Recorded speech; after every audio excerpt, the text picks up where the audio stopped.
taller de pintura con la colaboración de la Asociación Cultural Dinemi. Estudio Abierto, aparte de ser mi taller de pintura, bueno, yo soy Armando, la verdad, mi nombre. Aparte de ser mi taller de pintura, es un lugar que yo concibo para relacionarlo con otras disciplinas artísticas, para realizar todo tipo de actividades en los cuales las personas que participen tengan una mentalidad abierta y estén dispuestas a entrar pues, en todo lo que tiene que ver con el misterio, la cultura o el conocimiento. Entonces, en ese contexto, hoy tenemos el honor de tener con nosotros a José Luis Hermida, que nos va a dar una charla sobre exobiología. ¿Existe la vida en el espacio exterior? Y sin más, os dejo con él. Bueno, muchas gracias. Muchas gracias por tu asistencia y esperemos que después de esta charla pues ustedes estén un poco más convencidos de que sí existe vida en el espacio exterior. Y si no, pues tampoco pasa nada, habremos pasado un buen rato y ya está.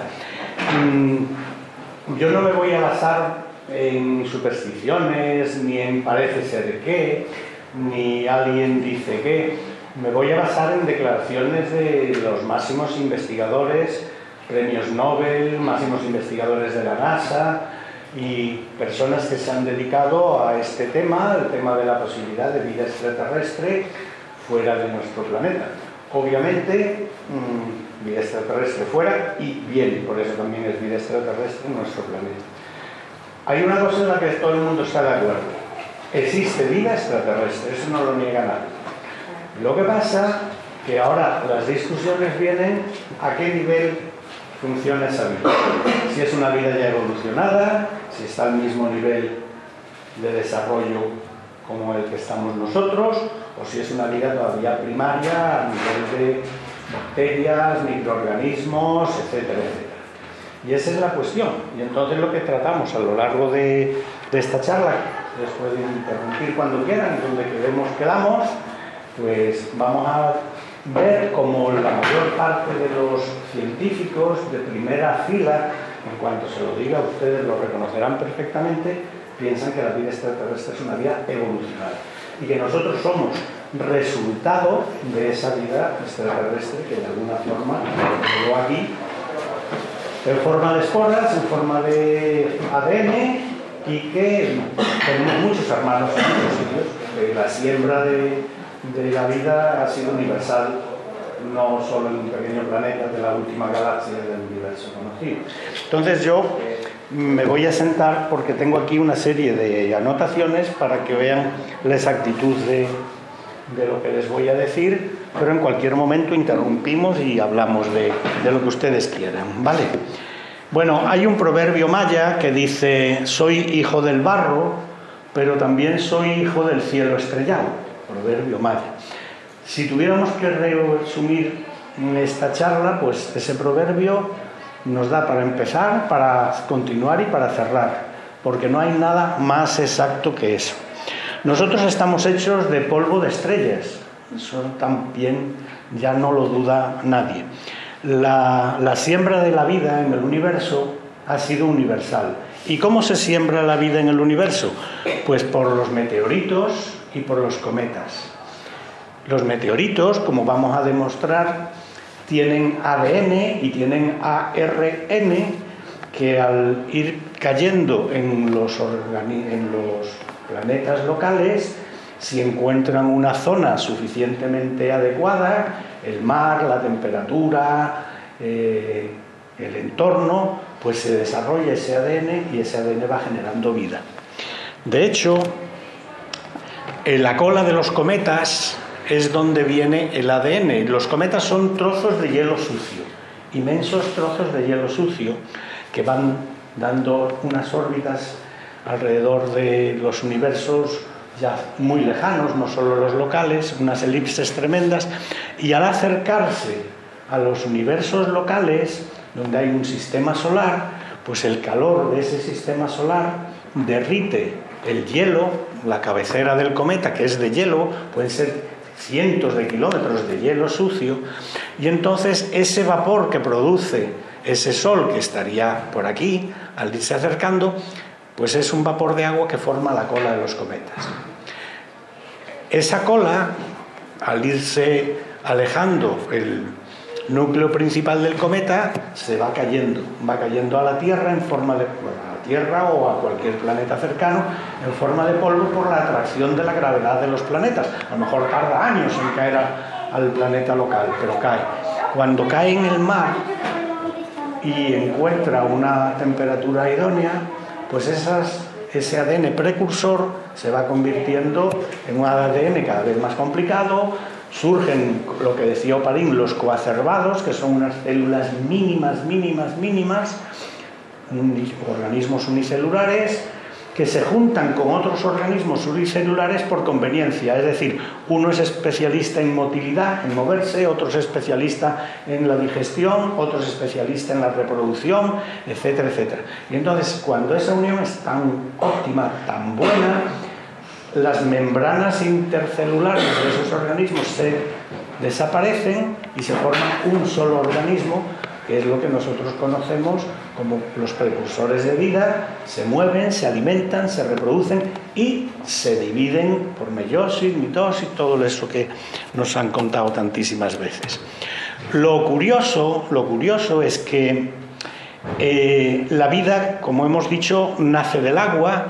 Y si analizamos el agua del mar y el agua de la placenta, donde todos nos hemos resguardado antes de nacer, la composición salina es exactamente la misma. O sea, el niño se identifica con el agua, todos los niños se identifican con el agua, porque además les recuerda la etapa, ya no solo embrionaria, sino atávicamente, a través de miles y miles de generaciones, les recuerda ese momento en que fue evolucionando a partir del agua. Hay una teoría que se llama la radiopanespermia, que es que viene la vida de todas partes del universo. Esa teoría la puso en primer lugar en valor Svante Arrhenius, premio Nobel, que nos decía: la vida es eterna, la irradiación luminosa de las estrellas capturaba gérmenes y los impulsaba haciéndolos viajar por el espacio y llegando, en este caso, a la Tierra, que es el planeta que nos interesa.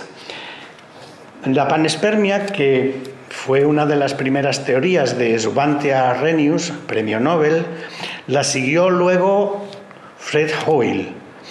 De ahí vienen que casi todos los pueblos antiguos, en las pinturas rupestres de casi todos los pueblos antiguos y primitivos, se adore a esos dioses iniciadores que han venido del cielo: Tassili, Valcarmórica, Nox, Puente Viesgo, etc. Fred Hoyle, Inglaterra, 1915-2001, fue el que expuso mucho más concretamente ya la teoría de la panespermia. Pero no solo Fred Hoyle. Él decía que lo absurdo es pensar que somos únicos en el universo y que es una gran bufonada pensar que vivimos solos en un planeta tan pequeño como este, sin que haya nadie en otra parte. Existen dos hipótesis, decía este hombre, para el origen de la vida. Una de ellas es la extraterrestre panespermia y la otra es la biogénesis, es decir, que la vida nace de la nada en la propia Tierra, mediante una serie de atmósferas reductoras, los océanos, agua, caen rayos, hay una atmósfera eléctrica brutal y entonces se genera por ciencia infusa, por generación espontánea, partículas de ADN. Eso parece mucho más difícil de creer que la teoría de la panespermia, que afirma que la vida viene del espacio exterior empujada por las colas de los cometas.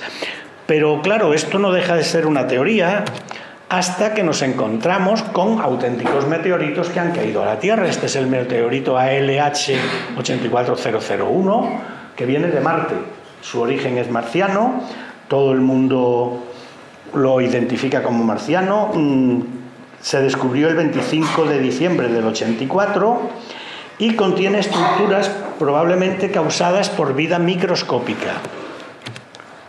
Estos son científicos de NASA analizando el meteorito, lo cortan, lo analizan de varias formas y encuentran estas formas de vida en forma de gusano microscópico, está coloreado, esto no era verde, está coloreado, pero encuentran estas formas de gusano o de vida microscópica dentro del meteorito. No solo ese es el meteorito, hay muchos meteoritos. Este es el meteorito de Murchison, que es famosísimo, cayó en Australia en 1969, y este sí contiene ya una serie de cuestiones y de aminoácidos y de precursores de ADN incuestionables. Contiene uracilo, xantina, precursores de las moléculas que figuran y configuran el ARN y el ADN. Tiene aminoácidos comunes como la glicina, alanina, ácido glutámico, isoflavina, en fin, mejor lo ven ustedes en este esquema. Tiene todo lo posible para generar vida. Todo lo posible para generar vida. Y además tiene poliol, que es un material orgánico, ya de por sí orgánico. Lo curioso es que estos compuestos, estos componentes son racémicos. ¿Qué quiere decir? Que no existen en la Tierra. Existe su equivalente en la Tierra, pero no existe en la Tierra, y entonces la única explicación es que venga del espacio exterior y que demuestra que hay vida en el espacio exterior. Francis Crick y Watson son los inventores y los descubridores de la doble hélice, la molécula de ADN. Y ellos también pensaban que existía vida fuera de la Tierra y consideraban ridículo el pensar que solo estábamos nosotros en el universo. En un libro que se llama Life Itself, sugiere la presencia de una inteligencia superior exterior a la Tierra, Francis Crick. La vida empezó aquí cuando esos microorganismos cayeron en el océano primitivo, nos dice Francis Crick, ¿no? Y empezaron a multiplicarse. Nuestro ADN es, pues, según dice él, extraterrestre. Estamos hablando de personas que son Nobel en medicina. Tanto Crick como Watson son premios Nobel de medicina, y esta es la doble hélice del ADN. Pero no solo lo dicen ellos. Los que somos ya un poco mayores nos acordamos de Juan Oró. Juan Oró era el biólogo jefe de la NASA. Estuvo varias veces propuesto al premio Nobel. Conocía muy bien sus teorías porque yo pertenezco al mismo grupo que él pertenecía, a un grupo de estudios sobre exobiología, y pues él nos habla cómo los aminoácidos se encuentran en los meteoritos que vienen del cielo exterior, del espacio exterior, y que él opina, por supuesto, que la siembra de vida es una siembra de vida universal. En el meteorito de Murchison, que decíamos antes, se hallaron 74 aminoácidos y 250 tipos de hidrocarburos, y las 5 bases que forman el ADN y el ARN: la adenina, guanina, citosina, timina y uracilo. Es decir, más. Juan Oró pues se le dedicó un sello de correos en España, fue muy conocido, pero vamos a dar un paso más. Steve Hopkins también decía que, bueno, aparte de, ya no hace falta presentar, este hombre tiene doctorados a montones, reconocimientos por todas las universidades, por todos los institutos de estudios, pues él también decía que somos producto de la vida extraterrestre. Y decía más, ¿cuáles son los peligros que tiene el planeta Tierra, el que tiene la humanidad? Primer peligro, la inteligencia artificial, cosa que estamos viendo que puede ser verdad. Segundo peligro, la agresividad humana, las guerras generalizadas, etc. Y tercer peligro, los extraterrestres. ¿Y por qué decía que los extraterrestres son un peligro? Pues porque los extraterrestres llegarían a la Tierra como Colón llegó a América, decía él, como Colón llegó a América. Si los extraterrestres alguna vez nos visitan, creo que el resultado sería como cuando Cristóbal Colón desembarcó por primera vez en América, que no resultó nada bien para los nativos. ¿Vale? Piensan que esos extraterrestres vendrían a la Tierra para conquistarla, vencerla y dominarla. Bueno, esto es un poco un repaso. Podría citar cientos de casos más, pero es un repaso por las personas más conocidas. Luego les hablaré de Einstein, les hablaré de una serie de personas que también opinan que los extraterrestres son criaturas que vivieron en la Tierra, que se fueron de aquí hace 20.000 años y que ahora vuelven. Nosotros formamos un grupo de investigación, unos cuantos amigos, no nos dedicamos a esto profesionalmente ni nada, cada uno tiene sus profesiones, pero nos apasiona esto y nos hemos ido rodeando de personas de mucho más conocimiento que el nuestro, como yo les digo, por ejemplo, de personas de la NASA, de científicos universitarios en todas las materias y demás. Y hemos entrevistado también a cientos de comandantes de aviación, pilotos, tanto civiles como militares, que nos han confesado y nos han dado pruebas más que sobradas del encuentro que ellos han tenido en los cielos de España en concreto, porque eran españoles, con el fenómeno OVNI. Tenientes coroneles que salen en Scramble, que es una alerta OVNI cuando hay alguien que viola el espacio aéreo desconocido, con los F-18, salen en Scramble, y esos aparatos se ríen de ellos porque se acercan y de pronto aceleran a una velocidad increíble o hacen un giro en ángulo recto, que es imposible para cualquiera de nuestros aparatos voladores, cualquiera de nuestras aeronaves, porque se destruirían. Pero es que hay todavía mucho más. Nosotros no fuimos los primeros en llegar a la Luna. Esta es una entrevista que yo hice en el 92 a Alan Davis. Alan Davis es el ingeniero jefe de la NASA que llevó el vuelo Apolo 11 a la Luna. ¿Vale? El ingeniero jefe de la NASA. Se llegó a hacer amigo nuestro, vivió en Sevilla los últimos años de su vida. Conocemos a su familia, a su mujer, a sus hijos, etcétera, etcétera. Y este hombre, Alan Davis, ingeniero jefe de telecomunicaciones del vuelo Apolo 11, nos cuenta cómo los astronautas se encontraron con ruinas en la Luna de lo que podrían ser edificios. Él decía exactamente, yo conocí a Alan Davis en 1986, cuando yo hacía un programa para Antena 3, y él nos hizo unas declaraciones. No había hecho antes nunca declaraciones a nadie. Nos hizo declaraciones para Antena 3, en aquella época radio, y nos hizo declaraciones para nuestro programa de Cuarto Milenio. Yo colaboro en muchos programas con el Cuarto Milenio. Y entonces nos hizo una serie de declaraciones. Él decía exactamente, sacadas de la grabación, nuestra estación, porque él estaba en una estación de seguimiento del aterrizaje del módulo Apolo 11, en la isla de Antigua, fijaba directamente la señal de la Luna y la reemitía por cable submarino a Florida y de allí a Houston. Pero lo que yo he visto y lo que ha visto el público no puedo asegurar que sea lo mismo. Seguro que hay muchas imágenes censuradas. Los astronautas vieron lo que pueden ser ruinas de una civilización de 1000 años, 1 millón o más, no sabemos. Eran paredes derrumbadas y esto lo hemos visto en la estación. Eran unos muros con unas aperturas que llegaban al suelo, que podrían ser puertas, y otras que no llegaban al suelo, que podrían ser ventanas. Existió vida en la Luna, si no, no habría ruinas, concluía él, obviamente. Esta es parte de la entrevista que hicimos otro compañero ya fallecido, Pepe Ortiz, y yo, en 1992. Nos dijeron que era falsa, que este hombre era un friki, que había venido a la Expo de Sevilla, que nos había engañado, y entonces el programa, Cuarto Milenio, fue a Estados Unidos, investigó, y efectivamente todo lo que nosotros decíamos era exactamente así, porque obtuvo pruebas de que este señor, cuando era jefe en NASA, cuando dirigía las telecomunicaciones del vuelo Apolo 11, etcétera, etcétera, cosa que nosotros ya sabíamos porque él nos había enseñado su documentación escrita, y nos había enseñado una medalla que les regalaban a los que habían participado en el vuelo Apolo 11, una medalla con un trozo de piedra lunar. Ese trozo de piedra lunar está en Sevilla, lo tiene una persona.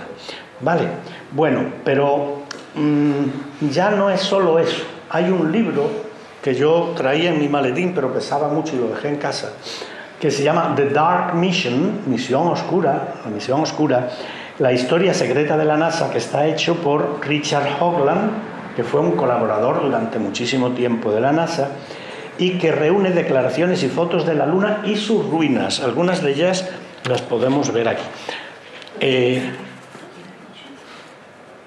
Richard, ¿qué? Hoagland. Hoagland. H-O-A-G-L-A-N-D. Hoagland. Ok, gracias. Pues luego va a salir aquí. Esto era lo que hacía la Luna. Bueno, como se transmitía desde el módulo lunar, se retransmitía la imagen y el sonido a la isla de Antigua, donde estaba Alan Davis, y de allí, mediante un cable submarino, la retransmitían a Houston. ¿Vale? Este es Richard Hoagland. El libro se llama The Dark Mission, Misión Oscura, y el subtítulo es La historia secreta de la NASA. No solo lo escribe él, lo escriben otra serie de personas y está respaldado por otra serie de científicos de NASA, como iremos viendo. Él nos habla que en la Luna existen ruinas. No solo nos habla, sino en ese libro vienen las fotografías, que las pirámides además no son casuales, porque su distancia a otras pirámides y sus proporciones representan una base logarítmica.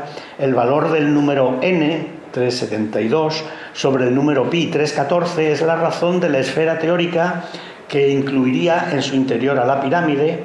Son proporciones que se equipararían a las del famoso hombre de Leonardo, o sea, son artificiales, no son naturales. Nos habla de edificios de cristal tornasolados en la Luna también, nos pone esta foto como prueba. Aquí está el astronauta, hay edificios detrás tornasolados que son de una materia algo parecida a un cuarzo especial que se da mucho en la Luna y que tiene la capacidad de ser transparente cuando no hay luz, pero que se va tornasolando según la incidencia de la luz en los edificios de la Luna. Y estamos hablando de analistas, los analistas oficiales de las fotos que han llegado a NASA. Ahí nos está señalando el astronauta y cómo estas pantallas son de cristal de roca, de unas cristal de roca que tienen incluso impactos de meteorito que los van quebrando un poco. Esos son supuestos impactos. Edificios, fotos de posibles edificaciones en la Luna. Él dice que en el espacio nunca existe una línea recta, y menos el ángulo recto. En el espacio, por la erosión, todo es curvo, y sin embargo se encuentran edificaciones rectilíneas. Nos habla de cráteres que cambian de posición de una foto a otra, de una nave que fotografía a otra. Nos habla de cráteres que se invierten, nos habla de estas edificaciones, la diapositiva no se ve muy bien, en ángulo recto, son murallas, Esta me parece ya demasiado exagerada, pero la ponen como una foto obtenida ya no solo por los americanos, los chinos también están sacando ahora mismo muchísimas fotos de ciudades en la Luna. No me ha dado tiempo montarlas, pero en cráteres, ciudades con iluminación incluso que proyectan hacia arriba ecos de luz. O sea, es interesantísimo. Nos habla de estas pirámides que tienen un origen totalmente artificial en la Luna.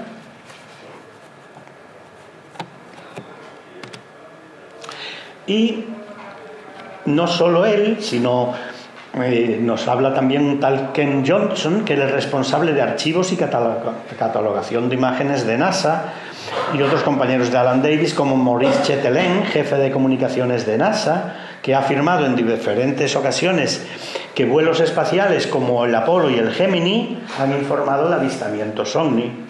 Gordon Cooper y Joseph Walker, comandante y piloto de la nave espacial X-15, también han tenido tipos de encuentros. La lista es interminable. Kaplan, científico de NASA, atestigua: estoy totalmente convencido de que existe vida en otros mundos. Thomas Gould, de la Universidad de Cambridge, nos dice que el hombre es un residuo de antiguas inteligencias intergalácticas que ahora nos visitan.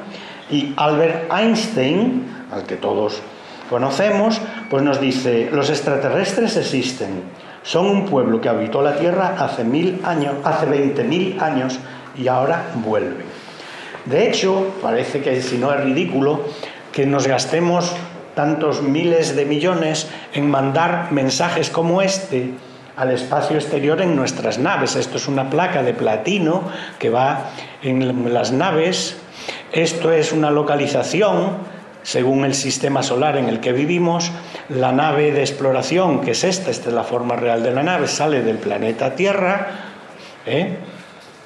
se pierde en el espacio exterior.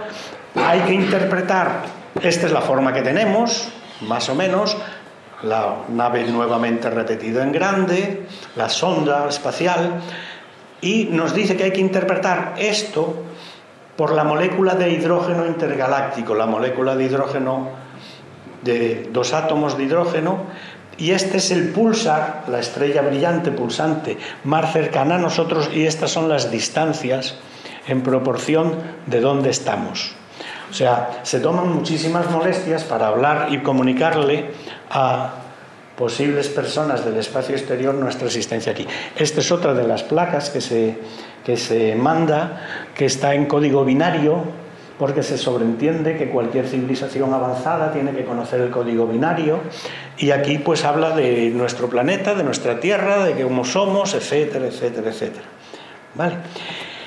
Las antenas de Ceibo han captado más de 200 señales de origen desconocido, pero que parecen que muchas de ellas son inteligentes.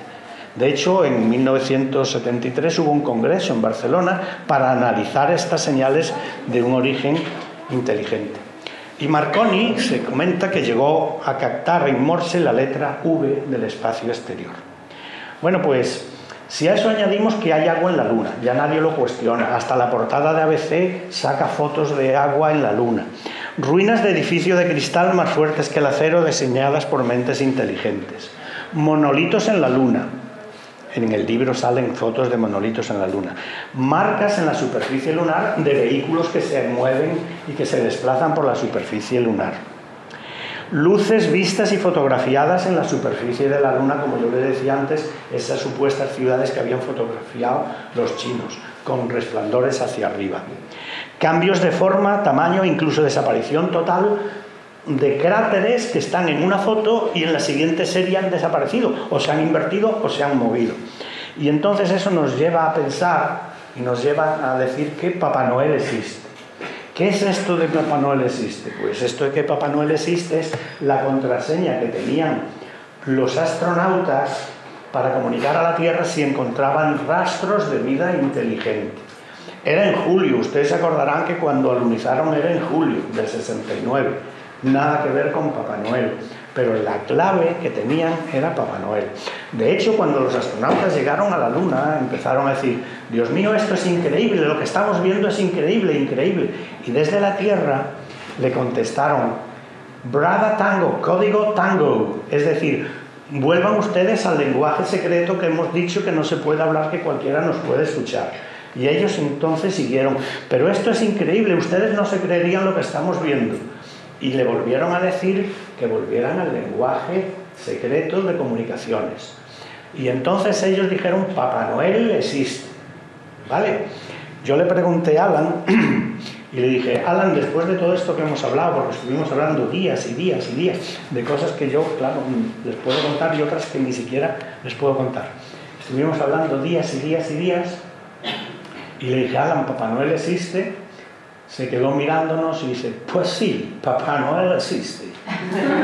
Y ahí acabó la entrevista. Pero bueno, viendo que es muy posible, por lo que hemos dicho, porque es más difícil ahora pensar que no existe vida que pensar que sí, nos vamos a volver a casa, a la investigación viva del fenómeno OVNI. Yo llevo más de 45 años dedicado, aparte de mi trabajo, a investigar el fenómeno OVNI, a investigarlo con equipos de personas, al principio con unos equipos técnicos pues, muy rudimentarios y muy pobres, y a medida que la tecnología ha ido avanzando y los precios se han abaratado, pues con equipos más sofisticados. 40 años saliendo como mínimo una vez por semana a las zonas de Andalucía donde nosotros consideramos más calientes. ¿Cuáles son esas zonas de Andalucía? Pues el Coto de Doñana, el Aljarafe sevillano y la Sierra de Huelva. Y ahí nosotros sí que hemos obtenido algunas de las cosas más espectaculares que yo voy a compartir con ustedes, evidentemente. Una de las zonas más interesantes es el Corumbel. Bueno, perdón. El Corumbel es un pantano artificial que hay al lado de Villalba. Villalba del Alcor, entre La Palma del Condado, Villalba del Alcor, en la sierra ya tirando hacia la sierra de Huelva.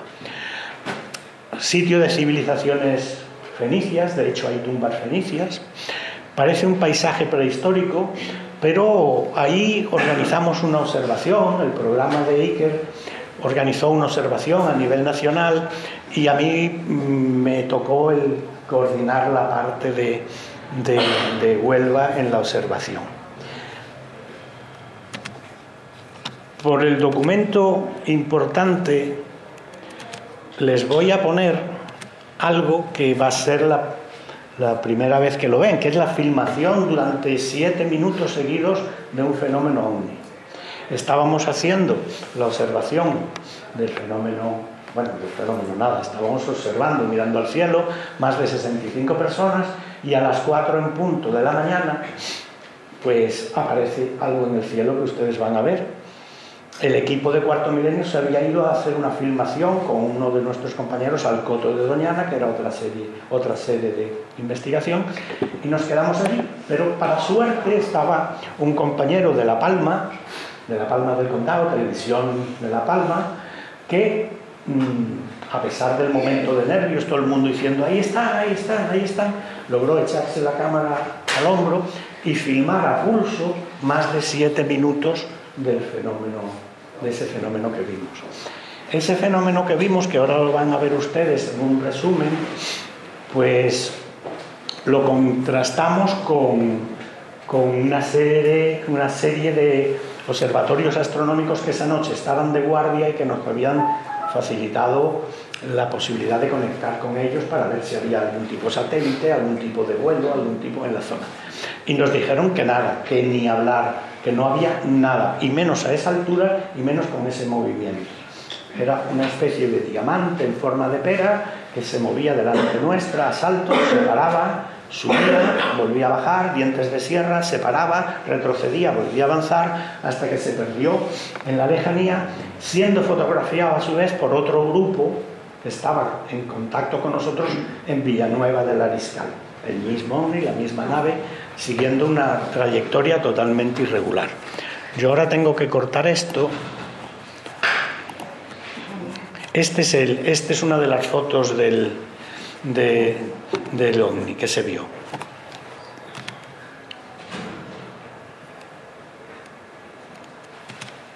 Vale, vamos a ver.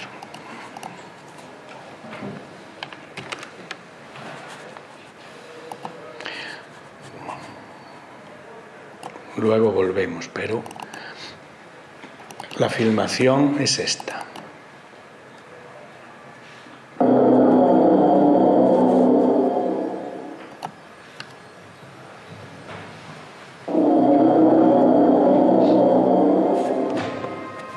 Es un mini reportaje de la observación, pero está incluido luego el avistamiento.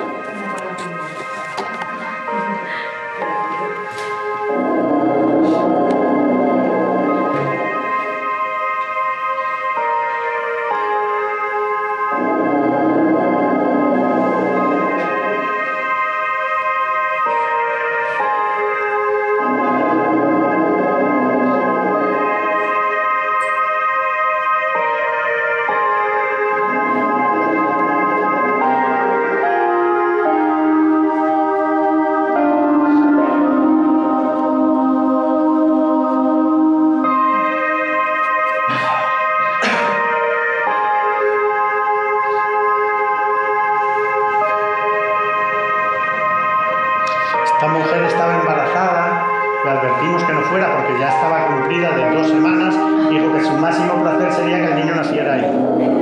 No nació, afortunadamente. Eso es lo que se vio.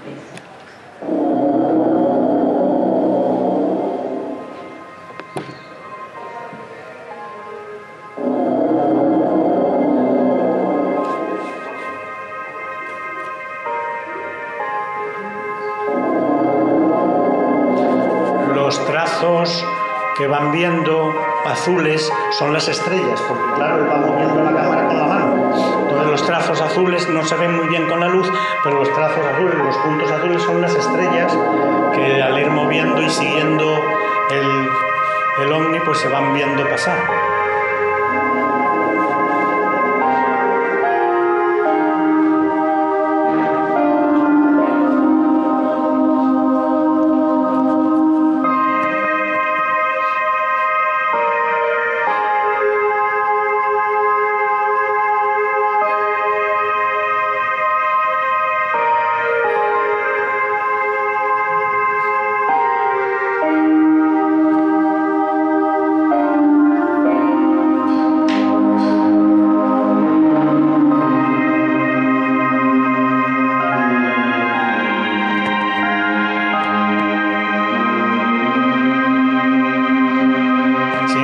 Hay otro que se cruza en dirección contraria, uno que han visto por arriba de...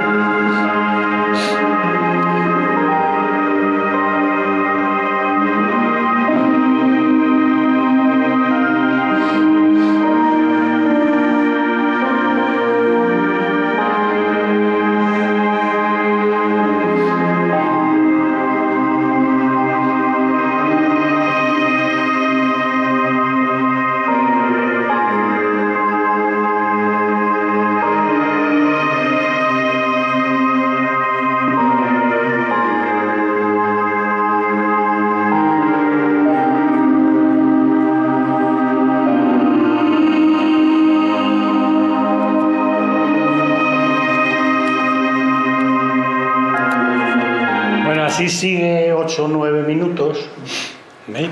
Y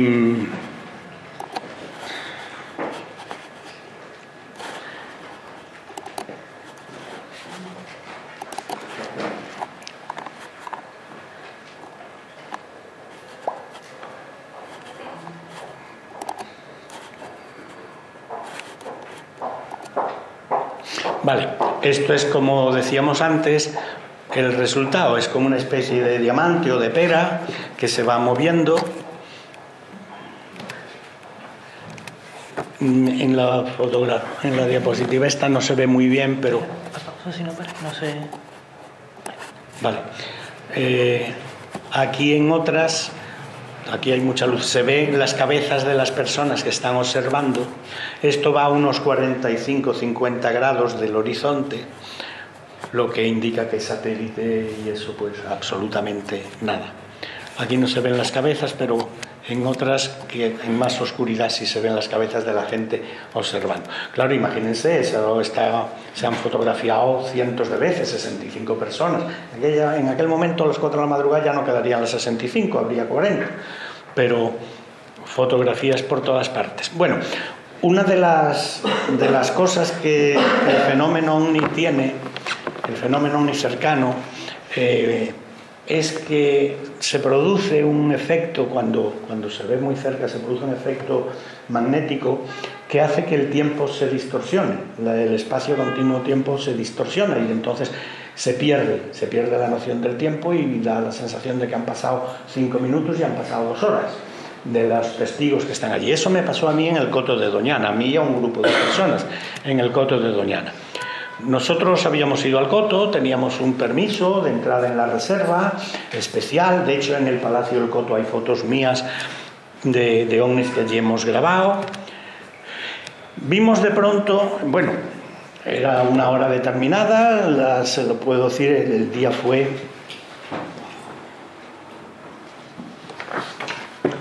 para ser exactos, el 14 de marzo de 1978, y a las 12:45 nos dispusimos a cenar, las personas que estábamos allí.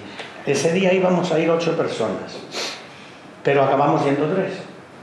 Hubo una serie de problemas, un coche averiado, otra serie de problemas familiares, y acabamos yendo 3. A las 12:45 nos disponemos a cenar. Nosotros anotábamos todo en una tablilla que llevábamos, en una escaleta, anotábamos todo lo que hacíamos, las fotos, cómo eran, cómo no eran, etc. Y de pronto, como vueltos por un resorte, las 3 personas que estaban cada una mirando a un lado, nos poníamos siempre mirando cada una a un lado para cubrir todo el horizonte posible, nos volvimos diciendo, Dios mío, ¿qué es aquello? Aquello eran dos bolas gigantes, aquí no se percibe bien, la máquina con la que se hizo era una berlisa de aquellas antiguas que igual casi regalaban. Se ven dos bolas gigantes de este tamaño, más o menos, como un balón de baloncesto grande, una color casi butano, ocre, y otra amarilla ocre, una color casi butano, anaranjada, y otra amarilla ocre, que estaban a una distancia de menos de 100 metros de donde nosotros nos encontrábamos, a unos 70 metros o así, de donde nos encontrábamos, y estaban encima de las copas a una altura de 2 metros y pico, porque estaban encima de las copas de los dos únicos arbustos que había en toda la zona, pero estaban a su vez unidas entre sí por una especie de cúpula luminosa, muy luminosa, como transparente, como un trazo de luz, y lanzaba hacia abajo un haz de luz coherente, o sea, no se dispersaba, era un haz de luz coherente que permitía ver hasta las hierbecitas del suelo. Era increíble. Nos lanzamos desesperadamente a los tomavistas. En aquella época no había ni teléfonos digitales, estamos hablando del 78, ni teléfonos digitales, ni máquinas de fotos buenas que nosotros nos pudiéramos comprar. Entonces teníamos un tomavistas de esas de película de acetato, y que 3 minutos te costaban un dineral, 3 minutos y se te rompía por nada, no podías borrar. Nos lanzamos al tomavistas, hicimos una filmación de unos segundos, y lo que a nosotros nos pareció unos segundos, pudimos fotografiar esto es una bola, pero que al estar en movimiento, el fenómeno OVNI casi nunca está estático total. Al estar así en movimiento, pues impresiona la exposición de la máquina en infrarrojo. Esto está hecho en infrarrojo. Y luego unos trazos. Si nosotros ampliamos esta bola y le ponemos una serie de filtros, se ve que es una esfera gigante y que está rodeada a su alrededor de puntitos. Vimos eso, nos dio tiempo de hacer esa fotografía e inmediatamente desapareció. Desapareció convirtiéndose en una especie de pelota de ping-pong o de tenis que se alejaba en el mar a una velocidad increíble. Nosotros pensamos que habrían pasado 2 minutos. 2 minutos, esto era lo que se veía: los árboles, la esfera amarilla ocre, la esfera roja, una luz blanca que los unía por encima, una especie de soporte luminoso y un haz de luz que caía para abajo muy coherente. Bueno, pues cuando nosotros volvimos al coche, esto es de otra, cuando nosotros volvimos al coche habían pasado 22 minutos. O sea, habíamos perdido 20 minutos, no sabíamos qué había pasado, teníamos una excitación en el cuerpo como si nos hubiéramos tomado 3 o 4 cafés sobre la marcha, no dábamos crédito porque los relojes del coche, una cinta que habíamos puesto al empezar de cenar y todo estaba acabado, los relojes marcaban 22 minutos, nosotros volvimos a repetir todas las maniobras una y otra vez a cámara lenta y llevaban 2 minutos, 2 minutos y medio hacer 2 fotos y habían pasado 20 minutos. Uno de los compañeros que estaba allí, estaba harto de ver el solo por las sierras de Huelva, empezó a decir: vámonos, que hoy ya hemos aprendido todo lo que teníamos que aprender aquí. Vámonos, que hoy ya hemos aprendido. Y ante la insistencia pesada y machacona, cerramos, cogimos y nos fuimos. Curiosamente, no volvimos a hablar de este tema hasta 2 años y pico después. Normalmente lo lógico es que fuéramos hablando enrevesadamente, que al día siguiente, que al otro. Seguimos saliendo, seguimos observando, seguimos obteniendo fotografías, pero de ese tema no hablamos hasta que fuimos a una conferencia que nada tenía que ver con esto. Coincidimos en la sala de espera de la conferencia en ese momento y empezamos como si nos hubieran dado cuerda a hablar de lo que había pasado. Perdimos, por lo tanto, 20 minutos, cosa que es muy normal. Yo les podría contar muchos más casos investigados de esa pérdida de tiempo. Este es el caso del Condesito, que en julio del 77 estábamos en las proximidades del Coto de Doñana también y vimos en el horizonte, en el cenit, exactamente esto. Es lo que llamamos un ovni en forma de medusa. Y de ese ovni en forma de medusa salían como una especie de seres o algo que flotaba, como impulsados por una especie de haz luminoso hacia arriba, flotaban e iban saliendo. Logramos hacerle varias fotos y nuestra sorpresa fue cuando de pronto ¡pum!, desapareció, como si no hubiera existido nunca. sentimos una sensación muy rara en el cuerpo, cosa que es muy normal. Daba la sensación de que esas figuras flotaban.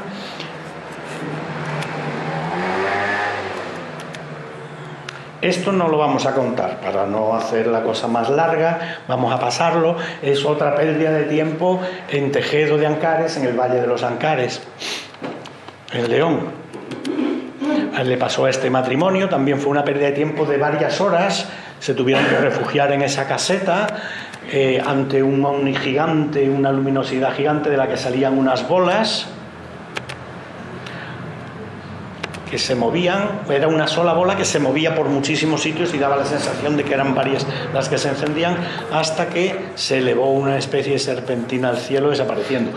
Cuando ellos creían que habían pasado 5 o 6 minutos, habían pasado 4 horas. 4 horas, ¿vale? Habían perdido tiempo 4 horas.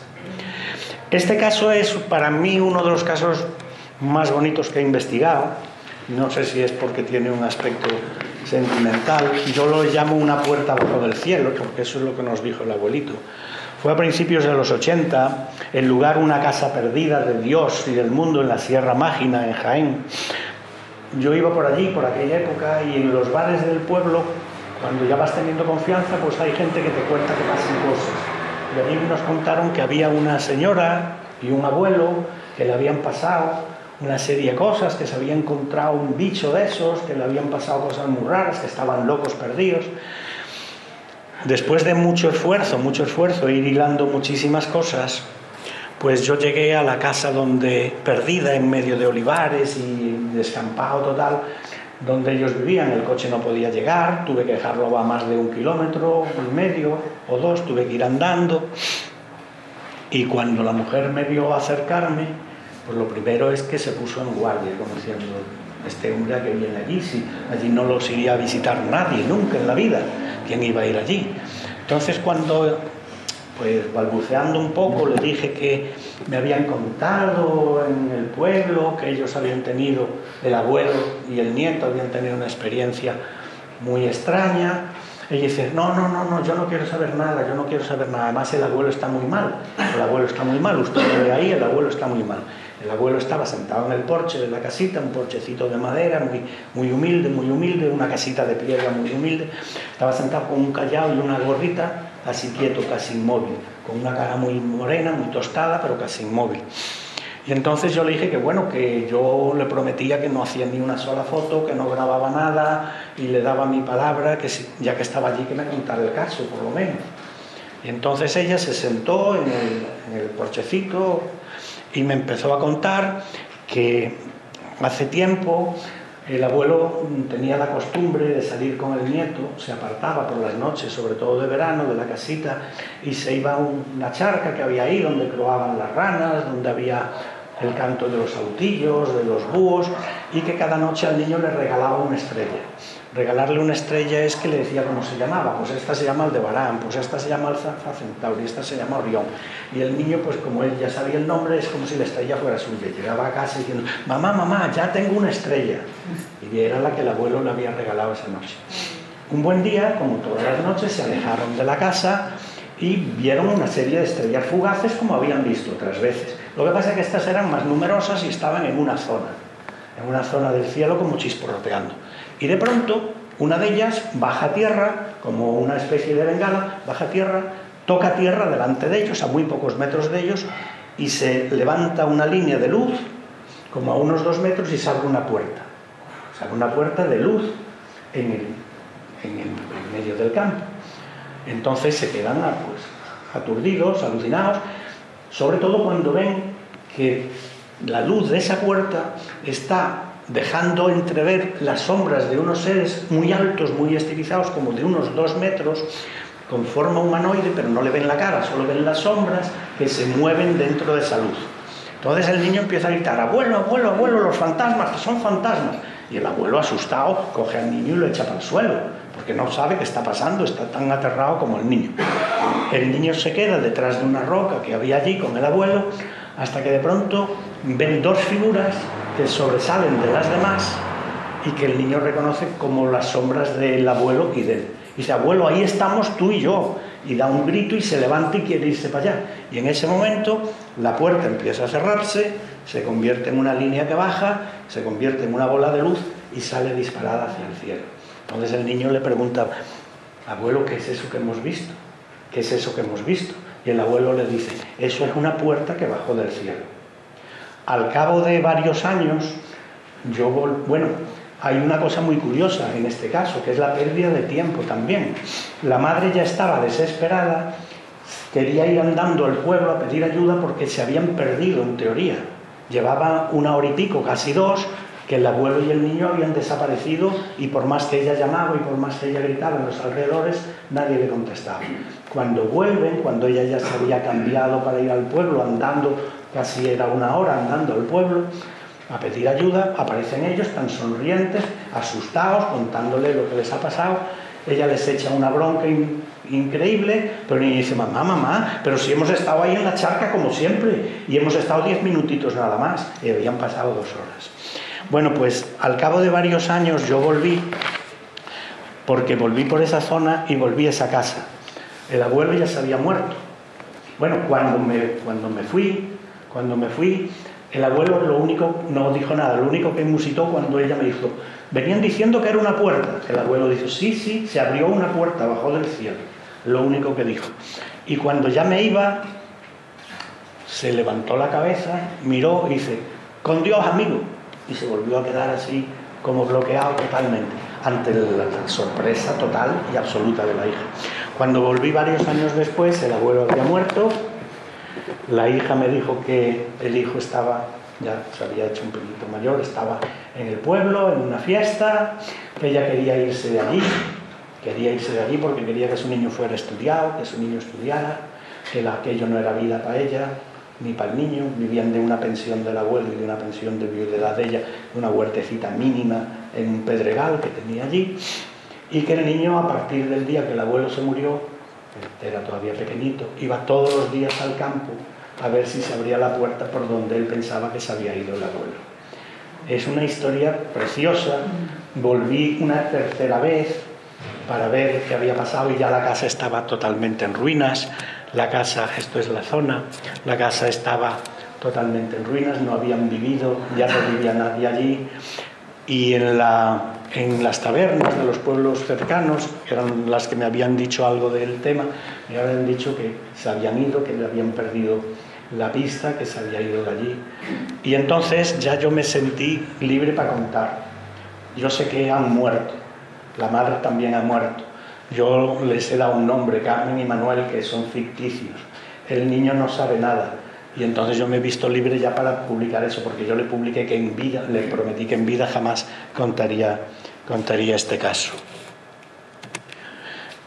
En el Aljarafe también, y en la zona de Huelva, como decíamos antes, se producen casos como este, donde una especie de forma tipo huso, en forma de un huso gigante, como envuelta en nubes, va saliendo 2 de la madrugada a través de unas montañas, y va aumentando a medida que se acerca, va aumentando la luz, a medida que se eleva, más bien, va aumentando la luz hasta que a las 2 de la madrugada la siguiente diapositiva ya está toda quemada. Se hace como si fuera la noche en día.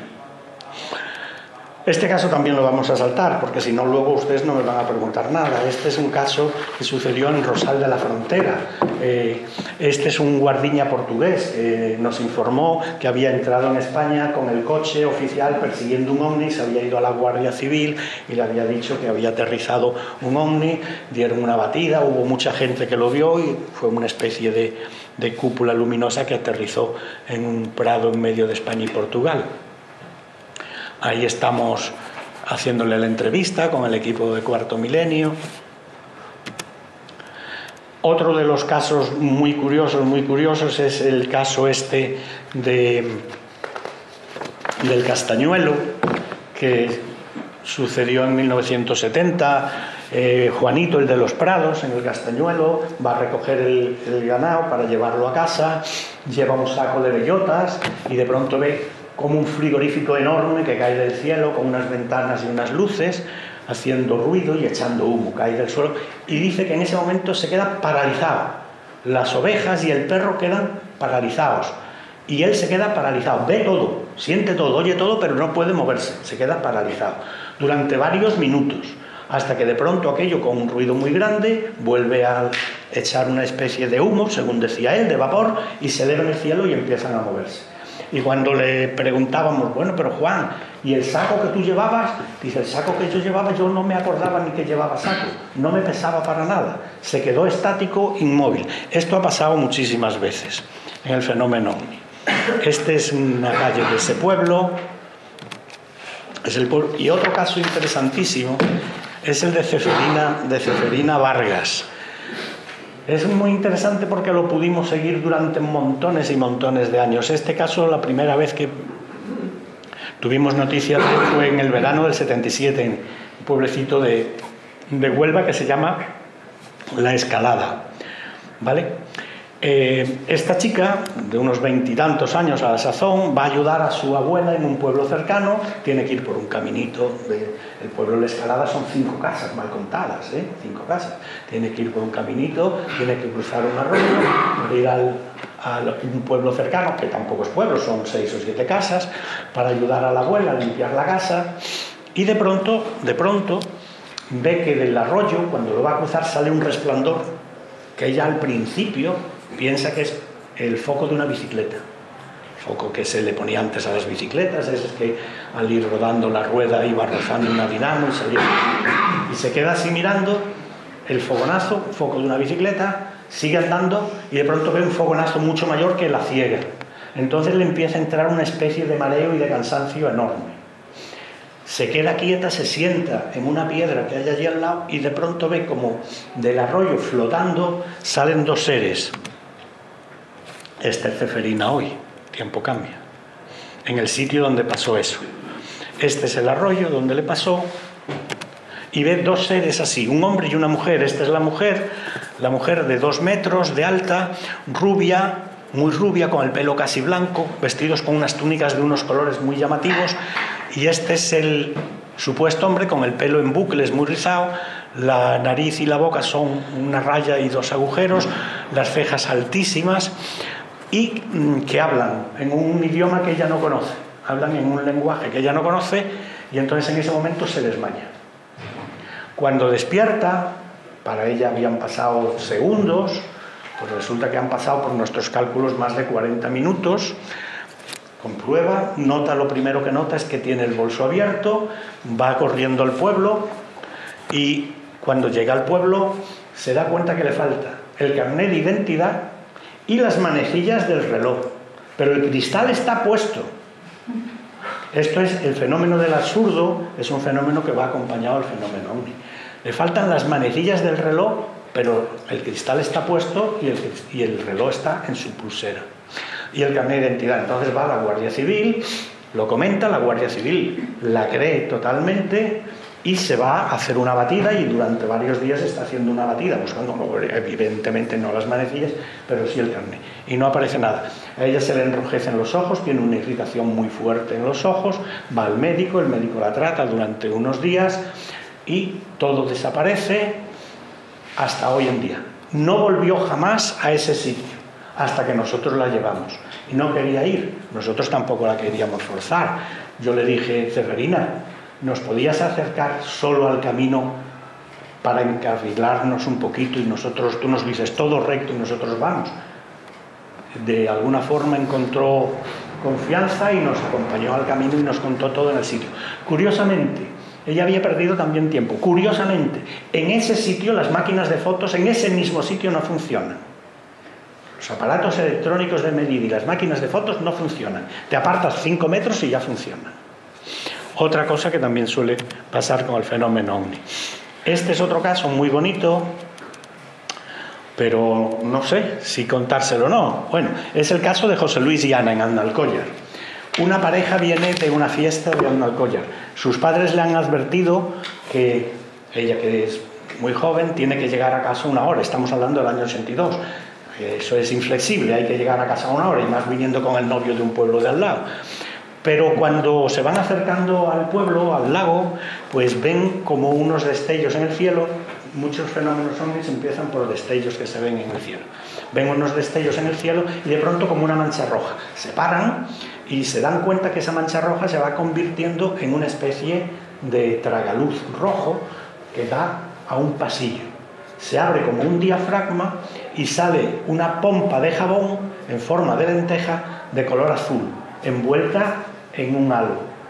Se queda flotando durante unos minutos, de pronto sale otra de color anaranjado rojo, se queda flotando y las dos a una velocidad increíble, lo que parecían pompas de jabón, desaparecen. Y el círculo se cierra como si fuera el diafragma de una máquina de fotos y desaparece el cielo. Pero ella le dice al novio, yo sé que están ahí, yo sé que están ahí, que no se han ido, todavía están ahí. Y se quedan, pues, entre curiosidad y terror, parados y quietos allí detrás de unos matorrales y unas piedras que hay. Al cabo de un tiempo, estamos en diciembre, empiezan a sentir un viento cálido, cálido, cálido que les mueve el pelo y ven cómo aparecen las dos pompas de jabón con las naves dentro, se meten, se abre el círculo en el cielo que estaba invisible, se vuelve rojo, se abre, se meten, empieza a dar vueltas sobre sí mismo y desaparece.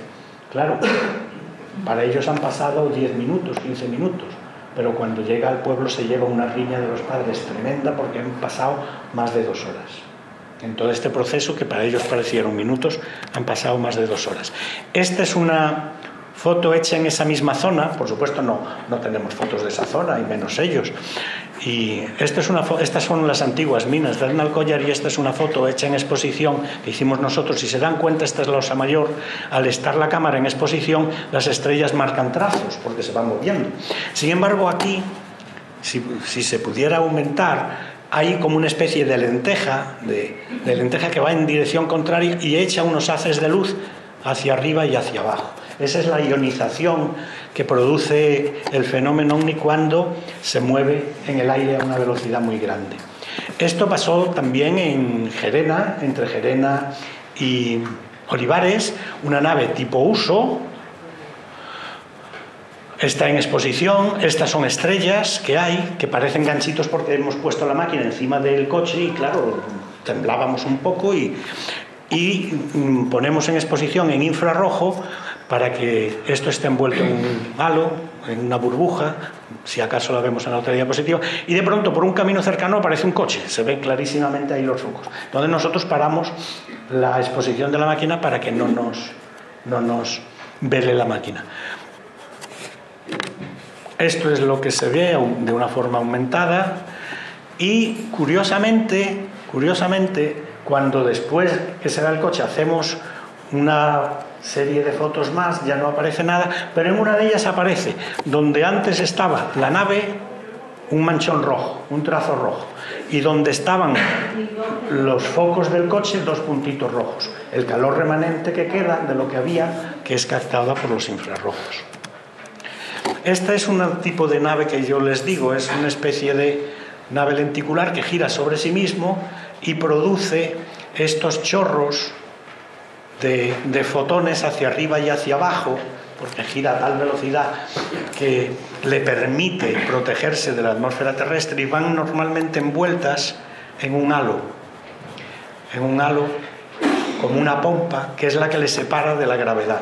De hecho pueden coger unas velocidades de miles de kilómetros y hacer un giro en ángulo recto, cosa que en nuestro concepto físico eso es imposible. Un avión que haga eso, primero que no lo hace, segundo que estallaría, se desintegraría por la aceleración y la desaceleración. Bueno, esta era una noche de una niebla totalmente intensa, no se veía nada. Vimos unos puntos que brillaban en el cielo que hacían como flash, pero nos extrañaba mucho. Empezamos a hacer fotos en infrarrojo y salen estas cosas. Este es un caso que no les voy a contar. No les voy a contar porque es retrasarse mucho y para que ustedes hagan preguntas. Esto es Hay muchos de ustedes que estarán preguntándose, los ovnis siempre salen de noche. No se ven si no son de noche. Pues no. Ahora les voy a enseñar una serie de fotos que hemos conseguido de día.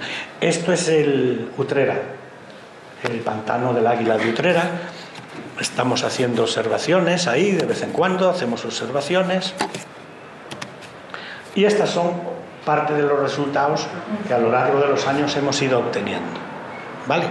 Son increíbles, yo sé que es increíble, pero ahora le voy a presentar un certificado de autenticidad. No del OVNI, sino de fotógrafos de aquí, claro.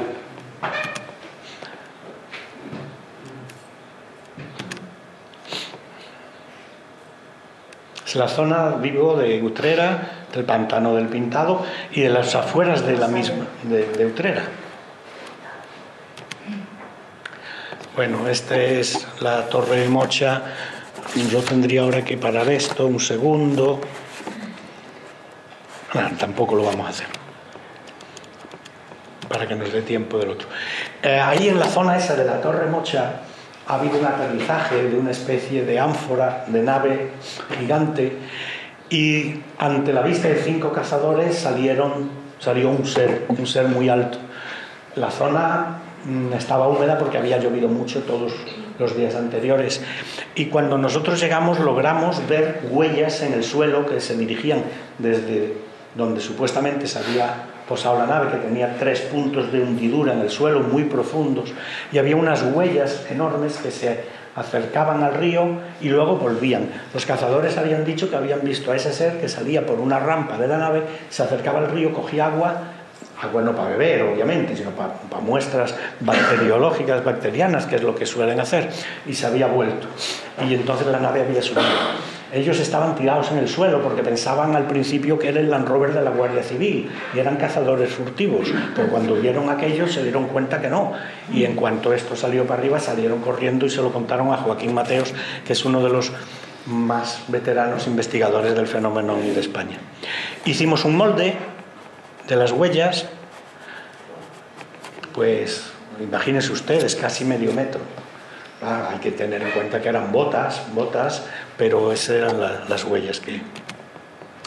En el Aljarafe hay ovnis de todo tipo. Este es lo que nosotros llamamos ovni tipo quesito, porque parece trébol, parece un quesito del juego ese... ¿Cómo se llama? Trivial, correcto, del Trivial, y ante nuestra vista estalló en la mitad y cada uno de esos triángulos se alejó en una dirección. Está en la carretera que va de Gerena a Olivares, de Olivares a Sanlúcar la Mayor. Esto es un ovni que nosotros llamamos en forma medusa porque es un ovni gaseoso, no se ve que tenga consistencia física, es simplemente una luz que se pierde en otra luz, que se pierde en otra luz. La plaza de Olivares, ustedes la habrán reconocido, si alguien ha ido por allí, fue testigo de un avistamiento masivo, más de 60 personas ven una especie de triángulo que dirige a más de 20 formas esféricas o como discos rojos que atraviesan toda la plaza del pueblo. Obviamente no hay fotos, pero los testigos nos permitieron hacer esto en una servilleta de un bar, que era donde muchas veces, por eso la traigo, porque tiene la impronta de la espontaneidad. Esto es una servilleta, un papel de un bar, que nosotros utilizábamos muchas veces, el triángulo que dirige los círculos o esferas, cada uno con una especie de estela rígida, totalmente rígida, luminosa, lo que nos hace pensar que esa formación pertenecía a un conjunto, a un todo. Inmediatamente que pasa esta nave sobre Olivares, que cubría toda la plaza del pueblo, aparecen 2 reactores militares. Era de noche, el sonido, el ruido, 2 reactores militares en la misma dirección donde había desaparecido. Bueno, como hemos dicho, es un breve repaso de lo que hay por nuestros cielos y de la posibilidad de vida, y es demasiado orgulloso. Yo no trato de convencerles a ustedes de nada, yo simplemente les he expuesto aquí un poco los casos y las conclusiones por las que yo he llegado a pensar que existe vida extraterrestre y que es tan absurdo pensar que existe vida extraterrestre como que no, eso a cada uno. Pero teniendo en cuenta, y volvemos al principio, que todo nace de los cometas que llegan a los universos locales y que siembran vida, ¿por qué negar esa posibilidad? ¿Por qué negar y afirmar como si fuéramos personas que solo se miran al ombligo, que somos únicos? Nadie científicamente serio hoy en día niega la existencia de otras vidas. ¿Se nos resiente el orgullo tanto como para admitir que no somos únicos, poderosos y centro de todo el universo creado?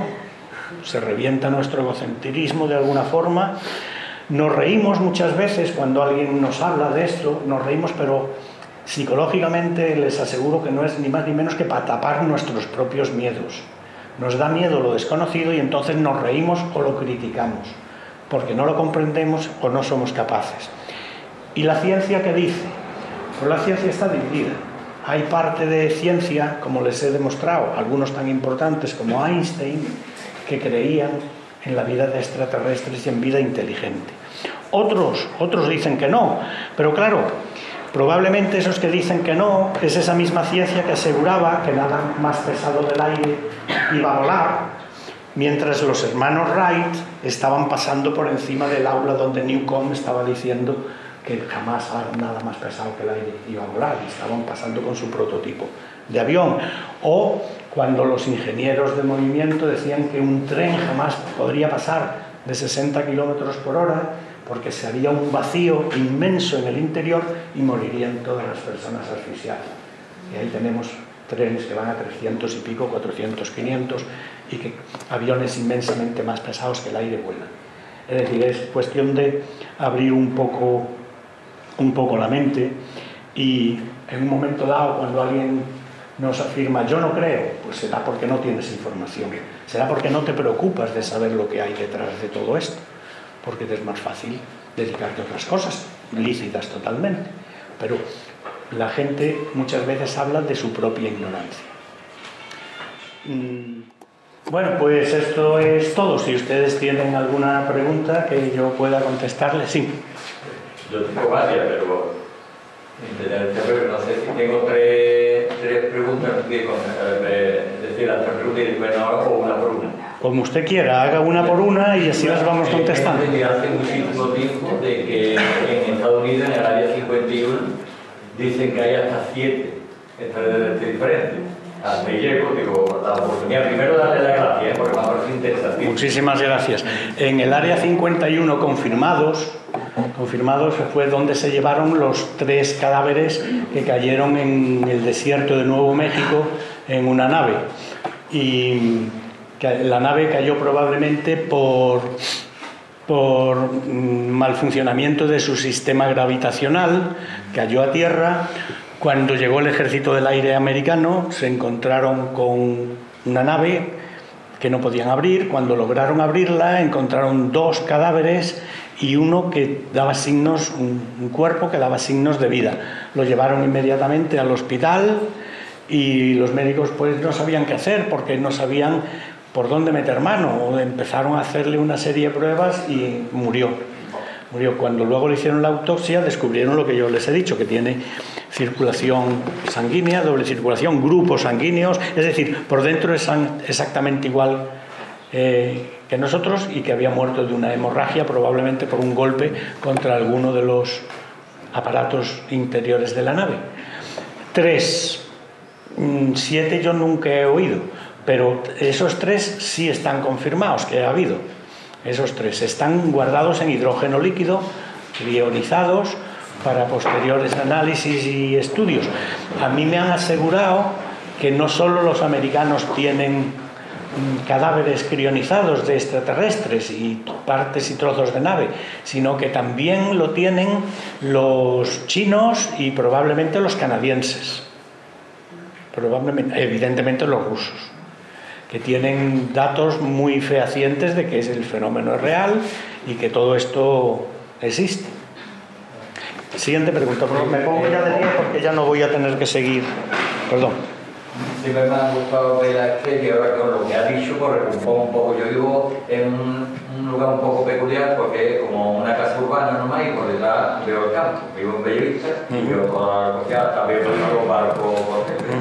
Entonces, ahí también tengo un pequeño apartamento de Matalascaña. Me gustaba una vez, pasé por Doñana y bueno, me quedé a la estrella que se ve por la poca contaminación lumínica que hay, ¿no? Y también conozco en Alcoya, tengo ahí familia y demás, desde el año 70 y largo y demás.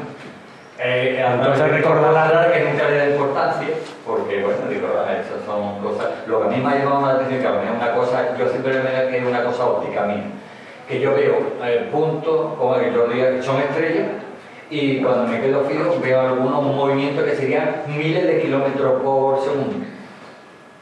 Haciendo como... Pero yo creo que siempre ha sido una cosa óptica o no sé. Probablemente. ¿Cómo calcula usted que va a esa velocidad? Porque los movimientos de ver digamos, una estrella, que la oscilación que hace en décimas de segundo, un espacio no sé de cuánto. No le puedo decir lo que usted ve. Por las noches lo que se ven, pero siguen una trayectoria muy fija, muy estable, son satélites. Es cuando me quedo muy fijo mirando algunas cosas que me llaman la atención. Sí, pero yo eso lo interpreto más bien por errores perceptivos. O sea, de tanto que se fija el ojo, el nervio óptico muchas veces se carga y hace esa sensación de... sobre todo cuando está muy lejos. Perdón, yo creo que poniendo un punto fijo, a ver si... Pero muy lejano, muy lejano. Sí. Tan lejano que son las estrellas, claro. Probablemente sea eso, no sé. O probablemente usted haya visto algún fenómeno ovni. En Alcollar, en esa zona, se dan muchos, muchísimos. Se daban, ahora ya no tanto, pero muchísimos. De hecho, tuvimos 40 años saliendo, 40 y tantos. A mí me recuerda un número, pero desde mi casa, que se ve todos los comisiones de las Aljarafe y demás, sí he visto y en la playa. Claro, el Aljarafe es una zona también mágica. Lo que pasa es que esos puntos muchas veces tienen explicaciones que no... Son satélites, son percepciones, falsas percepciones del estatismo del ojo, cuando uno mantiene el ojo, son fenómenos eidéticos, es decir, se producen dentro del ojo por el estar muy fijo. No sabemos, eso habría que verlo y habría que tener la suerte de verlo. Yo quería ofrecer una respuesta a lo que quizás sea el tema de la estrella. Cuando nosotros en la Tierra miramos hacia arriba y vemos las estrellas titilar, si tú tuvieras la luna y miraras hacia las estrellas, la verías con puntos de luz fijos, sin ningún tipo de variación, sin ningún tipo de parpadeo, ni nada del estilo. El titileo y sobre todo cuando más cerca está del cenit, se debe normalmente a las turbulencias propias de la atmósfera, que desvían la luz que viene. Entonces, si fijas mucho el foco y la ves moverse, puede ser por la propia turbulencia del sistema caótico de la atmósfera. Exacto. Gracias. Has mencionado, hablando de la Luna, los cráteres que cambiaban o se invertían. ¿Qué podría decirnos? Porque he hablado del espacio y de los extraterrestres en el espacio, pero hay mucho escrito también sobre que están en el interior de la Tierra. Sí. Y los agujeros que se han encontrado. Que se llaman los intraterrestres. Y cada 2 por 3 salen puertas de entrada al interior de la Tierra. Bueno, ya Julio Verne nos lo contaba en sus novelas, y Julio Verne no era un ignorante. Vamos a ver, Julio Verne pertenecía a un club secreto, digamos un club parecido a lo que podría ser la masonería, un club de científicos, donde todas esas cosas se estudiaban y eran punta de lanza del conocimiento de aquella época. Entonces hablaba de un mundo subterráneo alimentado por su propio, o iluminado por unas cúpulas gigantes de cuarzo que reflejaban la luz de las erupciones o de algunos soles que se volaban a través de grandes oquedades en la Tierra. Se han descubierto, por ejemplo, en el Polo Norte, se han descubierto unos agujeros inmensos que bajan hacia el centro de la Tierra y no se sabe hasta dónde llegan porque solo se han visto desde el aire. Ahora están intentando hacer un estudio con drones de todo ese tipo de agujeros. O sea, no es de extrañar que en un momento dado haya una civilización intraterrestre. Lo que sí es seguro es que tienen bases marinas. Marinas, submarinas. Porque se les ve salir del mar en muchísimas ocasiones, se ven cúpulas. Bueno, en la bahía de Cádiz hay pescadores que pescan con las luces que salen de cúpulas transparentes del fondo del mar. Y es la misma zona, más o menos, donde salen los ovnis en un ángulo de salida que luego, por unas ortotecnias son las líneas por donde se mueve, se les va viendo en el resto de la película. Y hay aviones que han salido montones de veces a perseguirlos. A mí me han dicho aviadores militares que han salido de la base de Morón, por ejemplo, en Scramble, en Alerta OVNI. Lo que pasa es que eso no lo pueden decir en público, y que si yo digo quién se lo ha dicho, me van a decir que jamás me han visto ni me conocen, pero que cogiendo con ellos me lo han dicho. O sea que es muy difícil decirle a la población de un país que estamos gastando, y nosotros no estamos, en América, por ejemplo, miles y miles y miles de millones de euros, de dólares, para defender un cielo que viene cualquiera y no es capaz, y no somos capaces de defender. Entonces hay que callarlo. Los pilotos americanos tenían una instrucción que era la HANAP 150 y algo, no me acuerdo cuál era, $10.000 en aquella época de multa si hablaban del fenómeno OVNI, y probablemente cárcel, y volar ya jamás, olvídese usted. Entonces, claro, había una cortina de humo tremenda sobre el fenómeno OVNI. O sea, personas así valientes, como astronautas que dicen que los hemos visto, nos han estado mirando, muy poca gente, porque ya tienen un prestigio que no lo van a perder, y ya probablemente no vuelvan a ver alguna de los mismos. Yo quería hacerle una pregunta que me llamó la atención. Los casos de usted, de los que ha hablado, son muy antiguos, de los años 70. No. Porque, sí, bueno, vale, eso es. Sí. ¿Por qué tan antiguo y ya no hay? No sabemos. Sí hay, pero muy pocos. O sea, hubo una época en los años 70, 80, principios de los 90, donde la casuística OVNI en el Aljarafe era diaria. A nosotros nos informaban la gente de los pueblos, los alcaldes que ya nos conocían, la Guardia Civil que hacía las rondas por los pueblos, nos informaban de avistamientos, hablábamos con las familias, porque a la Guardia Civil iban a decirle que yo he visto esta cosa, que en mi corral apareció una luz gigante, que luego se levantó. Entonces nos lo decían a nosotros, nos conocían, nos lo decían, incluso teníamos un permiso para poder movernos por las noches, por los campos y las zonas, porque montones de veces nos paraba la Guardia Civil. ¿Qué hacen ustedes por aquí? Entonces le enseñábamos el permiso firmado por la comandancia del otro pueblo, y por lo menos ya no pensaban que no éramos gente de mal. Muchos de ellos ya cuando entraban en confianza, pues nos tomábamos un café juntos y nos comentaban lo que se veía en sus rondas y lo que habían visto. Pero hubo una época de una prosperidad enorme de casos OVNI, y a partir de los años 95 empezaron a decrecer. Ahora se ven, hay casos, son muy buenos, muy importantes, pero muy pocos. Y además, como ahora hay una malicia tan grande en la gente, no los quiere contar la mayor parte de la gente. Antes cualquier persona del pueblo, cualquier persona te contaba, yo he visto esto en el campo, yo he visto esto. Hoy en día resulta que los mejores casos que tenemos, por ejemplo, son de un padre, una hija y un abuelo que ven una nave que se les pone encima y que los sigue y que les pasa el coche por arriba. ¿Qué es lo que pasa? Que el padre está en proceso de separación y la madre va a usar eso para quitarle a la niña. Si mi marido está loco, si mi marido ve extraterrestre, se le pone encima del coche. Y no se lo calla, nos lo cuenta y nos dice que no. Porque hoy en día los medios de comunicación social son terribles. Hoy en día cualquiera pone una cosa en Facebook y se acabó. ¿Vale? No dicen que hacen montaje, que hoy claro. Antes no existía eso. Antes no existía eso. Ahora en 5 minutos la noticia recorre medio mundo y te pueden arruinar una vida profesional, una carrera o lo que sea, porque la interpretan además. Entonces, hay algunos, pero no son tan numerosos además. Podríamos entrar en la teoría de por qué hay ciclos donde se ven, hay ciclos donde no se ven, probablemente por las aproximaciones de determinados planetas, por determinados pasos que hay en el espacio. Perdón. Yo voy a ser consciente, doy fe de que existen porque lo he visto. Ya. Yo le puedo decir que puede ser lo que dice del año, puede ser entre el 2004 y 2005, por esa fecha. Yo tengo mi casa en la Sierra Morena, en Córdoba, en la parte de la sierra, sí, en un campo. Y entonces serían las 9:30, las 10 de la noche.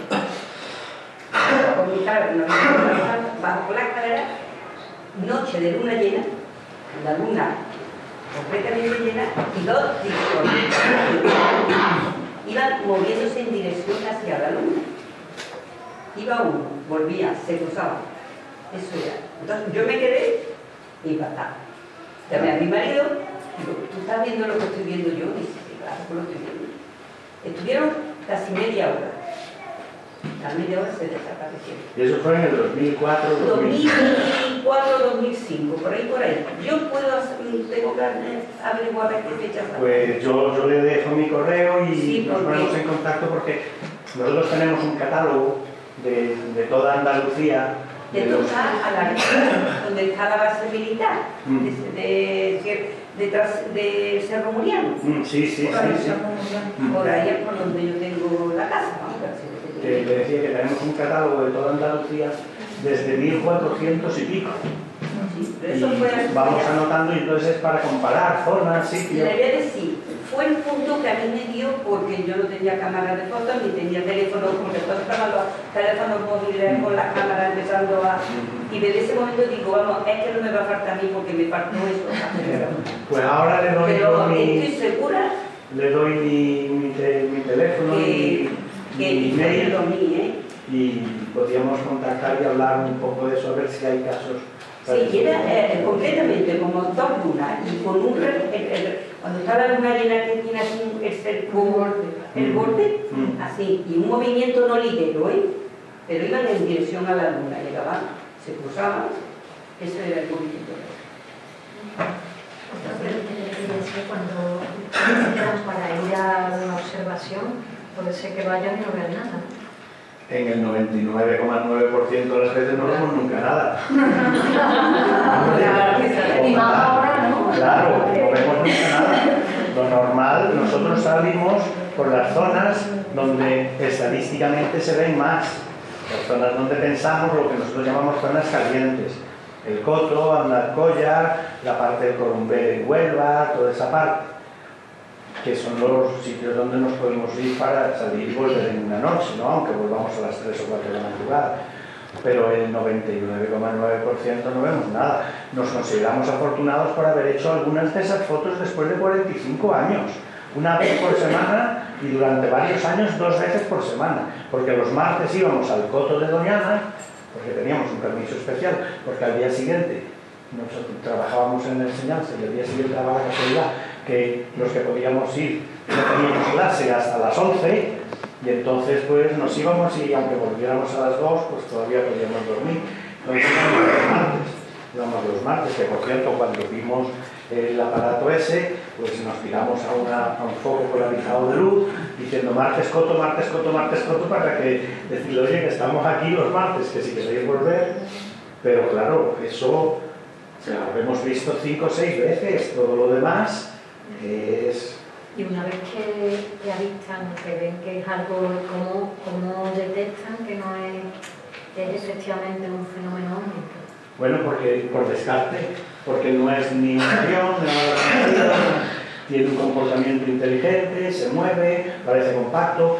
Se me ha olvidado poner tengo aquí un PDF con el estudio que la Asociación de Fotógrafos de Sevilla ha hecho sobre las fotos esas de que dice que ahí no hay campo ni cartón, que lo que se ve es lo que se ve, porque además son fotos hechas con películas, no digitales, con películas. Entonces se hace un análisis de los píxeles, se hace un análisis de todo, y se mide el negativo a microscopio, se ve que las sombras coinciden, en fin, y entonces eso, luego si el caso es muy llamativo, pues nos informamos por los radares, llamamos a los radares de aproximación del aeropuerto, llamamos incluso a centros de observación astronómica, que cada noche hay uno de guardia a lo largo de la península por si sucede algo imprevisto.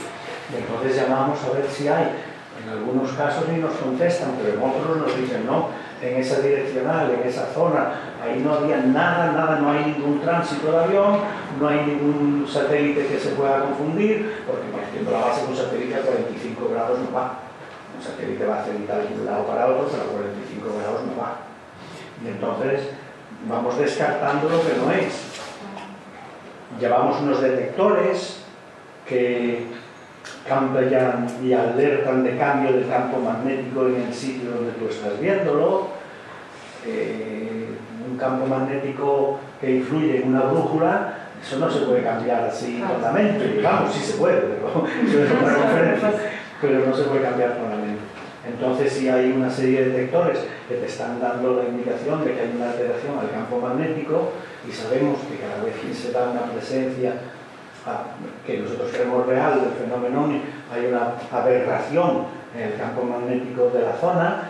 Los pájaros, por ejemplo, de noche, pájaros y perros son un síntoma y casi definitivo. Los pájaros empiezan a piar, a revolotear y se caen de los árboles, se caen de los olivos como pelotas ante la presencia de un fenómeno OVNI. Los perros ladran de una forma de miedo, dan unos ladridos, unos aullidos muy prolongados, porque captan ultrasonidos y campos magnéticos que a ellos les dan un pánico.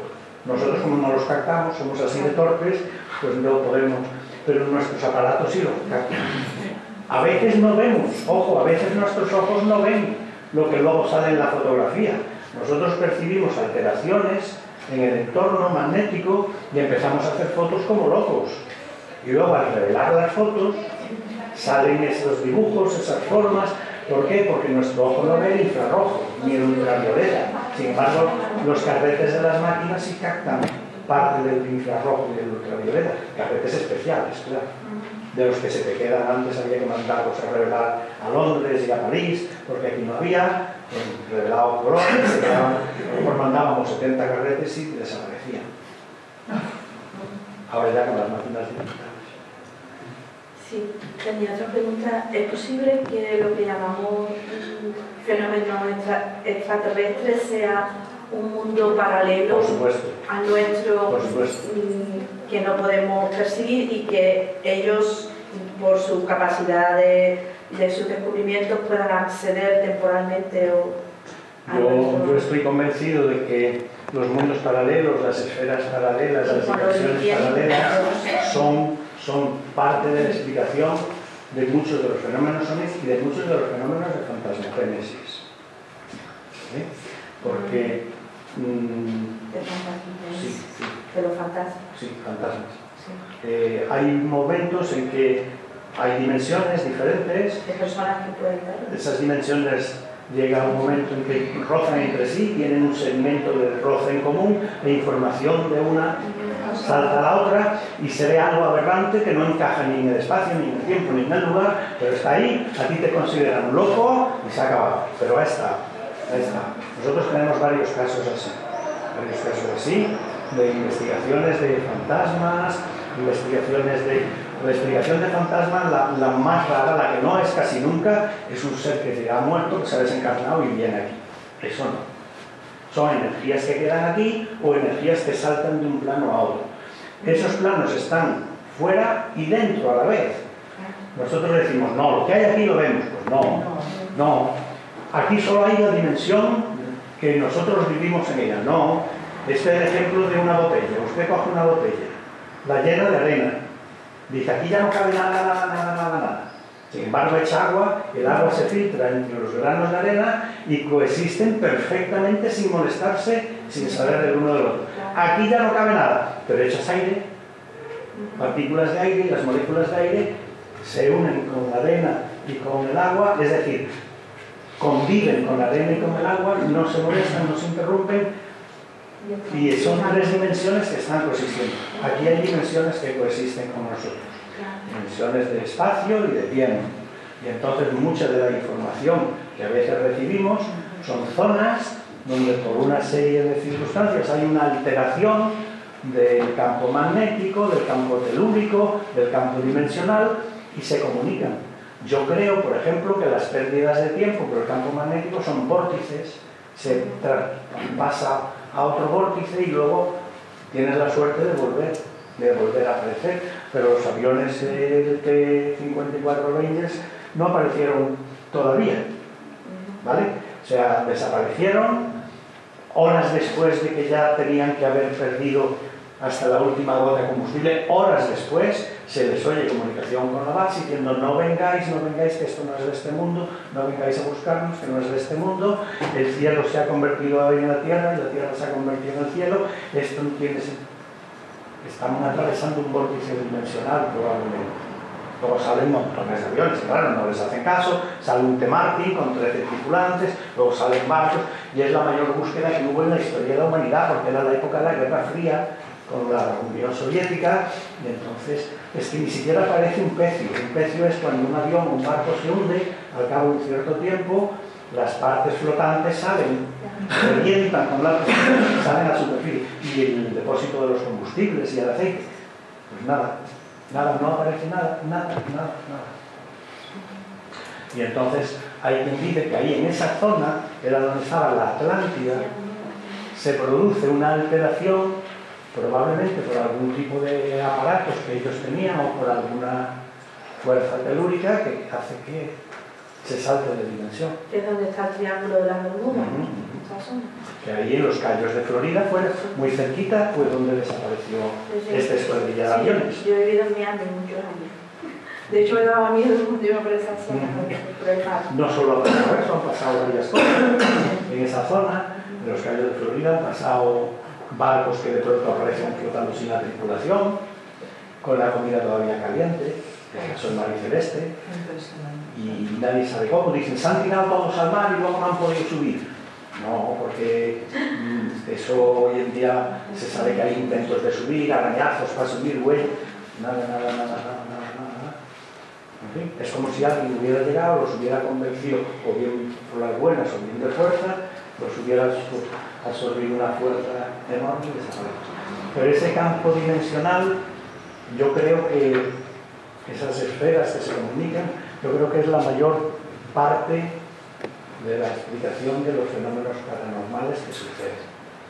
Apariciones fantasmales, ya no digo apariciones marianas porque eso viene por otro lado, pero fantasmas, etcétera, son interferencias dimensionales. Tenemos muchísimos casos investigados de ese tipo. Bueno, hay un libro, que no me acuerdo ahora cómo se llama, que explica después de muchos años, ya que se abrió el secreto que había, lo de la aparición de Fátima, ¿no? Que dijeron que en realidad eran dos bolas de luz, ¿no? Hay un libro, yo no lo he leído, pero me lo han contado, que lo que decían que era la Virgen, lo que vio ella, la niña, en realidad eran dos bolas de luz, una bola y otra. Yo he hablado con videntes de apariciones de Pedrera, las niñas de Pedrera. Hemos crecido con ellas y nos han ido contando desde que veían a la Virgen las tres y su primo hasta que ya se han casado y tienen niños, y hemos tenido un seguimiento. En el Palmar de Troya, uno de los primeros que llegamos allí, fuimos mi madre y yo. Mi hermano lo puede atestiguar porque una vecina fue la primera que hizo el altar y he hablado con las niñas. Las niñas ven algo, pero lo que ven, a mi modo de ver, son proyecciones holográficas. Proyecciones holográficas que vienen de una nube que, por ejemplo, el jefe de estación de Pedrera la identifica como un ovni clarísimamente. Él en su bitácora de campo lo dibuja como un ovni que ha aparecido por allí varias veces. Entonces son proyecciones holográficas de una imagen. Y cuando nosotros no comprendemos algo, inmediatamente lo divinizamos. Es algo superior que viene de arriba, un haz de luz. Nosotros hemos estudiado pues, en las escuelas, en el catecismo, la luz, la Virgen, los santos. Automáticamente tratamos de identificar una cosa como otra. Pero ¿por qué digo yo que es un holograma? Pues porque aparece y desaparece como un holograma. Aparece poco a poco y desaparece poco a poco. No se le ven los pies y muchas veces se apaga como si una pantalla de televisión funcionara mal y se queda un puntito que retiene la pantalla hasta que se va. Luego, yo no creo, lo mismo que no creo en un Dios verdugo, salvaje, que viene, que te castiga, no creo en una Virgen que viene y que dice, no, hoy no he podido venir, volved después. Y que le dice como en Garabandal, en ese globo vengo yo, en esa esfera roja vengo yo, pero no he podido venir el otro día. No me encaja para nada, para nada. Entonces, ¿por qué se producen esas proyecciones holográficas? Yo tengo mi teoría. ¿Qué piensa usted? No basada en nada. Alguien está provocando eso para crear un centro de potenciación mental en la zona para recoger la energía mental que se produce. ¿Vale? Casi siempre que hay una aparición mariana, las esferas su especie en Fátima se ve un disco enorme que va recorriendo kilómetros y kilómetros de distancia antes de llegar a Fátima. Se puede ver un disco metálico, un disco luminoso. Se puede ver el sol. Vamos a ver, el sol, si uno lo mira, y ese disco se interponía entre el sol y podía ser visible para los demás. ¿Cuándo se ve esa? No lo he entendido. ¿Cuándo se ve el disco ese? Ese disco se ve desde kilómetros antes del lugar de la aparición. Hay campesinos que están trabajando y hablan de un disco enorme que va en esa dirección. Un disco que va volando entre las nubes en esa dirección. Entonces yo creo, sinceramente, eso no resta para nada el creyente. Para mí Dios está muy por encima y mucho más por encima de lo que nosotros queremos ponerlo. Un señor en un sofá o en un trono con un látigo y aquí te pido, aquí te mato, y que manda llagas a los estigmatizados. Venga, por Dios, yo no creo en un Dios así de cruel. Y además, para colmo, se ha demostrado que las llagas de los estigmatizados no son auténticas. Es decir, sí son auténticas las heridas, pero no en el sitio donde se crucificó, por donde se crucificó Cristo. Pues se sabe que Cristo no se crucificó por la palma de las manos, que es donde aparecen todas las llagas de los estigmatizados. Luego ellos con la mente, fijamos, hay que ver hasta dónde llega la mente, crean esa llaga, esa herida, que les lacera el cuerpo hasta la lanzada. Solo hay un cuadro flamenco de hace siglos que representaba la auténtica escena de la crucifixión entre los dos huesos y los pies doblados el uno encima del otro. Pero ninguna llaga de los estigmatizados sale así. ¿Por qué? Porque la imaginería sale así. Y entonces, obviamente eso, primero que no creo en un Dios que sea así de cruel, y segundo, no es cierto. Entonces esa gente lo cree de buena fe y se les reproducen esas llagas, esos estigmas.